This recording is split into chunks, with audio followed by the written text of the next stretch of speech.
नमस्कार साथियों, आज की हमारी क्लास 25 जून की डेली करंट अफेयर्स की क्लास है, जिसके अंतर्गत हम बात करेंगे कुछ महत्वपूर्ण प्रश्न। तो चलिए गाइस, आज का हमारा आपसे पूछा गया प्रश्न है, मीनाक्षी मंदिर कहां पर स्थित है? मदुरई, नासिक, चित्रकूट या इनमें से कोई नहीं। दोस्तों, इसका सही आंसर आप लोगों को कमेंट बॉक्स में लिखकर जरूर देना है। चलिए दोस्तों, आज के हम पहले प्रश्न की तरफ चलते हैं। आज का हमारा पहला प्रश्न है, अंतर्राष्ट्रीय मुक्केबाजी संघ AIBA में सदस्य नियुक्त होने वाली पहली अरुणाचली महिला कौन बन गई हैं? डॉक्टर आदिति सिंह, डॉक्टर तडांग मीनू, सुहानी खन्ना, अमृत सोनी। तो गाइस, यहां पर हमारा सही आंसर हो जाएगा डॉक्टर तडांग मीनू। अंतर्राष्ट्रीय मुक्केबाजी संघ में सदस्य नियुक्त होने वाली पहली अरुणाचली महिला डॉक्टर तडांग मीनू बन गई हैं।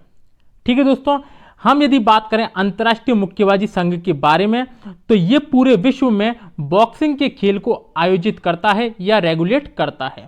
इसकी स्थापना 1946 को की गई थी और इसका मुख्यालय है लुसाने, स्विट्जरलैंड में। लुसाने, स्विट्जरलैंड में इसका मुख्यालय है। और प्रेजेंट टाइम पे इसके अध्यक्ष कौन है? तो उमर क्रेमलेव इसके अध्यक्ष हैं। उमर क्रेमलेव इसके अध्यक्ष हैं। तो ये सारी बातें दोस्तों आपको इसके बारे में याद रखना है। इसके साथ में ही अंतर्राष्ट्रीय मुक्केबाजी संघ में सदस्य नियुक्त होने वाली पहली अरुणाचली महिला डॉक्टर तडांग मीनू बन गई हैं। इस प्रश्न को आप अच्छे से याद रखना। चलिए दोस्तों, नेक्स्ट प्रश्न की तरफ चलते हैं। अगला क्वेश्चन है गाइस, हाल ही में किस राज्य में देश का 52वां टाइगर रिजर्व बनाया गया है? असम, उत्तर प्रदेश, राजस्थान या मध्य प्रदेश? तो गाइस, यहां पर हमारा सही आंसर हो जाएगा राजस्थान। हाल ही में राजस्थान राज्य का चौथा व देश का 52वां टाइगर रिजर्व बनाया गया है। और इस टाइगर रिजर्व का नाम क्या है? Ramgarh Vishdhari tiger reserve. Ramgarh Vishdhari tiger reserve, जो कि एक अभ्यारण्य था, अब इसे टाइगर रिजर्व घोषित कर दिया गया है। चलिए दोस्तों, राजस्थान के चारों टाइगर रिजर्व के बारे में बात कर लेते हैं। देखिए दोस्तों, यदि हम राजस्थान के बारे में बात करें तो राजस्थान के 4 टाइगर रिजर्व अब हो चुके हैं। पहला रणथंभौर राष्ट्रीय उद्यान, रणथंभौर राष्ट्रीय उद्यान। दूसरा सरिस्का राष्ट्रीय उद्यान। तीसरा मुकंदरा राष्ट्रीय उद्यान, मुकंदरा राष्ट्रीय उद्यान। और चौथा नंबर है रामगढ़ विषधारी राष्ट्रीय उद्यान, रामगढ़ विषधारी राष्ट्रीय उद्यान। दोस्तों, ये चौथा जो बनाया गया है, यदि हम इसके क्षेत्रफल के बारे में बात करें तो 1050 वर्ग किलोमीटर इसका क्षेत्रफल है। ठीक है दोस्तों, तो राजस्थान राज्य के जो चारों जो राष्ट्रीय पार्क हैं, राष्ट्रीय उद्यान है, ये आपको याद रखना है। हम यदि बात करें कि भारत का पहला राष्ट्रीय उद्यान कौन सा था, तो जिम कॉर्बेट राष्ट्रीय उद्यान था। जिम कॉर्बेट राष्ट्रीय उद्यान था। तो एक तो पेपर में हमसे ये पूछ लिया जाता है। अब ये हमारा 52वां राष्ट्रीय उद्यान बन चुका है, तो 51वां राष्ट्रीय उद्यान कौन सा था? तो ये तमिलनाडु का एक राष्ट्रीय उद्यान था, श्री विल्लीपुथुर मेघमलाई। कौन सा था? श्री विल्लीपुथुर मेघमलाई, मेघमलाई। ये दोस्तों भारत का 51वां राष्ट्रीय उद्यान है, जो कि तमिलनाडु में है। और 52वां कौन सा है? रामगढ़ विषधारी राष्ट्रीय उद्यान, जो कि राजस्थान में है। तो ये दोस्तों, ये सारी बातें आपको इसमें याद रखना है। ठीक है गाइस, चलिए नेक्स्ट क्वेश्चन की तरफ चलते हैं। अगला क्वेश्चन है गाइस, जान है तो जहान है जागरूकता अभियान किस मंत्रालय ने शुरू किया है? शिक्षा मंत्रालय, अल्पसंख्यक मामलों के मंत्री, स्वास्थ्य मंत्रालय या रक्षा मंत्रालय? तो गाइस, यहां पर हमारा सही आंसर हो जाएगा अल्पसंख्यक मामलों के मंत्री। अल्पसंख्यक मामलों के मंत्री मुख्तार अब्बास नकवी ने ग्रामीण और दूर दराज के क्षेत्रों के लिए कोरोना टीकाकरण पर एक राष्ट्रव्यापी जान है तो जहान है जागरूकता अभियान शुरू किया है। तो अल्पसंख्यक मामलों के मंत्री कौन हैं? अब्बास नकवी। कौन है? अब्बास नकवी। ये कौन है? अल्पसंख्यक मामलों के मंत्री हैं। ठीक है गाइस, चलिए नेक्स्ट क्वेश्चन की तरफ चलते हैं। अगला क्वेश्चन है गाइस, किस राज्य ने कृषि विविधीकरण योजना को लॉन्च किया है? महाराष्ट्र, गुजरात, तमिलनाडु या कर्नाटक? तो गाइस यहां पर हमारा सही आंसर हो जाएगा गुजरात। गुजरात के मुख्यमंत्री विजय रूपाणी ने कृषि विविधीकरण योजना 2021 को लॉन्च किया है। इस योजना के तहत आदिवासी क्षेत्रों में कृषि को सतत और लाभदायक बनाने का प्रयास किया जाएगा। अब यदि हम गुजरात के बारे में बात करें दोस्तों, तो गुजरात की राजधानी गांधीनगर, गुजरात के मुख्यमंत्री विजय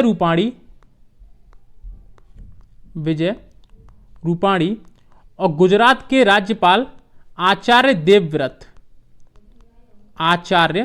देवव्रत यहां के क्या हैं? राज्यपाल हैं। ठीक है गाइस, चलिए नेक्स्ट क्वेश्चन की तरफ चलते हैं। अगला क्वेश्चन है गाइस, हाल ही में पहली महिला ओलंपिक मेडल विजेता कर्णम मल्लेश्वरी को दिल्ली खेल विश्वविद्यालय की पहली कुलपति नियुक्त किया गया है। कर्णम मल्लेश्वरी किस खेल से संबंधित है? एथलीट, गोल्फ, भारोत्तोलन, स्नूकर? तो गाइस यहां पर हमारा सही आंसर हो जाएगा भारोत्तोलन। जो कर्णम मल्लेश्वरी हैं, जो हमारी पहली महिला ओलंपिक मेडल विजेता हैं, वो भारोत्तोलन से संबंधित हैं। दोस्तों इनका एक उपनाम है द आयरन लेडी। ये इनका एक क्या है? उपनाम है। इन्होंने किस में मेडल जीता था? तो 2000 में सिडनी ओलंपिक में इन्होंने ब्रॉन्ज मेडल जीता था। क्या जीता था? अपन चलते हैं। 2000 में इन्होंने सिडनी ओलंपिक में ब्रॉन्ज मेडल जीता था। कौन सा? ब्रॉन्ज मेडल जीता था। ठीक है गाइस, और उनका ये जो रिकॉर्ड है वो आज तक बरकरार है। इसीलिए इन्हें 1994 में अर्जुन पुरस्कार से सम्मानित किया गया था। अर्जुन पुरस्कार से सम्मानित किया गया था। इसी के साथ में इन्हें 1999 में राजीव गांधी खेल रत्न पुरस्कार से भी सम्मानित किया गया था। राजीव गांधी खेल रत्न पुरस्कार से भी सम्मानित किया गया था और 1999 में ही इन्हें पद्मश्री पुरस्कार से सम्मानित किया गया था। पद्मश्री पुरस्कार से भी सम्मानित किया गया था। तो दोस्तों इस वाली बात को आपको याद रखना है। द आयरन लेडी के नाम से जाने जाने वाली पहली महिला ओलंपिक मेडल विजेता कर्णम मल्लेश्वरी ने 2000 में सिडनी ओलंपिक में ब्रॉन्ज मेडल जीता, जिसके बाद 1994 में इन्हें अर्जुन पुरस्कार, 1999 में इन्हें राजीव गांधी खेल रत्न पुरस्कार तथा पद्मश्री पुरस्कार से नवाजा गया। ठीक है गाइस, चलिए नेक्स्ट क्वेश्चन की तरफ चलते हैं। अगला क्वेश्चन है गाइस, हाल ही में किस राज्य में दुनिया का पहला जीएम रबड़ का फील्ड ट्रायल शुरू किया है? जीएम का मतलब जेनेटिकली मॉडिफाइड। तमिलनाडु, महाराष्ट्र, केरल या असम? तो गाइस यहां पर हमारा सही आंसर हो जाएगा असम। हाल ही में असम राज्य में दुनिया का पहला जेनेटिकली मॉडिफाइड रबड़ का फील्ड ट्रायल शुरू किया गया है। तो इस प्रश्न को दोस्तों आप याद रखना। यदि हम असम के बारे में बात करें तो असम के वर्तमान में मुख्यमंत्री हेमंत विश्वा तथा यहाँ के राज्यपाल जगदीश मुखी यहाँ के राज्यपाल है। ठीक है गाइस, चलिए नेक्स्ट क्वेश्चन की तरफ चलते हैं। अगला क्वेश्चन है गाइस, हाल ही में वन प्लस ने किसे अपनी वियरेबल श्रेणी के लिए ब्रांड एम्बेसडर नियुक्त किया है? अक्षय कुमार, जसप्रीत बुमराह, विराट कोहली या इनमें से कोई नहीं? तो गाइस यहां पर हमारा सही आंसर हो जाएगा जसप्रीत बुमराह। हाल ही में वन प्लस ने जसप्रीत बुमराह को अपनी वियरेबल श्रेणी के लिए ब्रांड एम्बेसडर नियुक्त किया है। यदि दोस्तों हम वन प्लस के बारे में बात करें तो ये एक मोबाइल कंपनी है और वन प्लस जिसकी स्थापना की गई थी 2013 में। कहां पर? चीन में इसकी स्थापना की गई थी। इसके संस्थापक का नाम पाटलाउ एवं कार्ल पेई। क्या नाम है इसका? पाटलाउ एवं कार्ल पेई इसका नाम है। ठीक है दोस्तों, चलिए नेक्स्ट क्वेश्चन की तरफ चलते हैं। अगला क्वेश्चन है गाइस, हाल ही में बीसीसीआई ने ओलंपिक में खिलाड़ियों की तैयारी के लिए कितने करोड़ रुपए की मदद देने की घोषणा की है? 15, 10, 18 या इनमें से कोई नहीं? तो गाइस यहां पर हमारा सही आंसर हो जाएगा 10। हाल ही में बीसीसीआई ने ओलंपिक में खिलाड़ियों की तैयारी के लिए 10 करोड़ रुपए की मदद देने की घोषणा की है। अब दोस्तों यदि हम बीसीसीआई के बारे में बात करें तो बीसीसीआई का फुल फॉर्म होता है board of control for cricket in India. Board of control for cricket in India, जिसकी स्थापना हुई थी 1928 में और जिसके वर्तमान में अध्यक्ष हैं सौरव गांगुली। सौरव गांगुली इसके वर्तमान में अध्यक्ष हैं। ठीक है दोस्तों, चलिए नेक्स्ट क्वेश्चन की तरफ चलते हैं।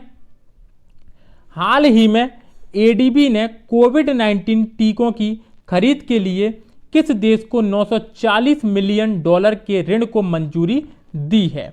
फ्रांस, श्रीलंका, बांग्लादेश या इनमें से कोई नहीं। तो गाइस यहां पर हमारा सही आंसर हो जाएगा बांग्लादेश।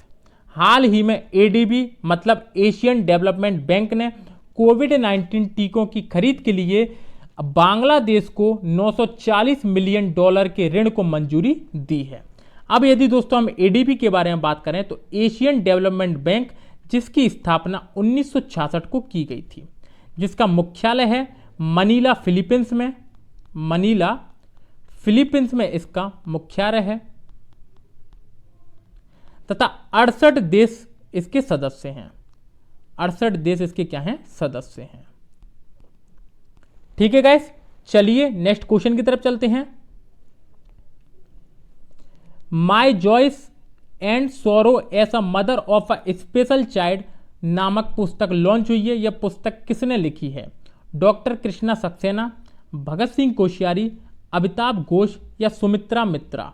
तो गाइस यहां पर हमारा सही आंसर हो जाएगा डॉक्टर कृष्णा सक्सेना। डॉक्टर कृष्णा सक्सेना ने my joys and sorrows as a mother of a special child नामक पुस्तक लिखी है। ठीक है, चलिए दोस्तों अपन कल के करंट के क्वेश्चनों का रिवीजन कर लेते हैं। कल का हमारा पहला प्रश्न, ओलंपिक में प्रतिस्पर्धा करने वाली पहली महिला ट्रांसजेंडर कौन बनी है? तो दोस्तों सही आंसर इसका हो जाएगा लॉरेल हबर्ड। लॉरेल हबर्ड जो है वो न्यूजीलैंड से संबंधित हैं। कहां से हैं? न्यूजीलैंड देश से हैं। और गाइस कल मैंने इसको इंग्लैंड बताया था। क्या इंग्लैंड बताया था? तो मेरे एक दोस्त ने इसका सही आंसर सही बता दिया, न्यूजीलैंड। और दोस्तों यदि नहीं भी पता था आपको तो आप यहां पर देख सकते थे कि न्यूजीलैंड की टी शर्ट पहनी है। तो कल दोस्तों इंग्लैंड निकल गया था, इसलिए उसके लिए सॉरी। तो न्यूजीलैंड इसका सही आंसर हो जाएगा। चलिए दोस्तों नेक्स्ट क्वेश्चन। हाल ही में मुनीश्वर नाथ किस हाईकोर्ट के कार्यवाहक मुख्य न्यायाधीश नियुक्त हुए हैं? तो इलाहाबाद हाईकोर्ट,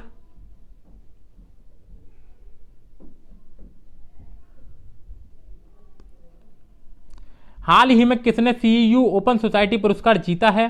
के शैलेजा। किस राज्य में कॉफी की नई प्रजाति अर्गोस्टेमा क्वारेंटेमा पाई गई है? केरल।